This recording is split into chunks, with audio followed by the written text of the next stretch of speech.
Hvala, gospa Brecelj. Gospod Šega. Ja, hvala za besedo. Navezal sem samo na eno stvar, in sicer to, da je marsikdo izmed predlagateljev rekel, da ta zakon ne jemlje nikomu ničesar in ne krši nobenih delavskih pravic. To pomeni, da če bi bilo kaj takega v zakonu, bi verjetno glasovali proti. Vendar grobo krši dve temeljni delavski pravici. Eno je že omenila Tina Gaber, pa Tina Brecelj.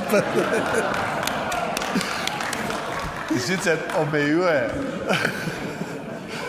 omejuje pravico delavca do regresa in s tem grobo posega, zelo grobo posega do pravice zaposlenih do varnega in zdravega okolja.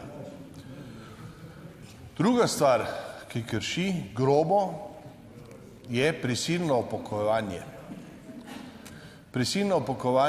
Za prisilno upokojevanje se je Ustavno sodišče že odločilo, da je neustavno, in tudi Konvencija Evropske unije je povedala, da je to neustavno. Torej vsi, ki ste trdili s predsednikom Državnega zbora, da ta zakon ne boste podprli,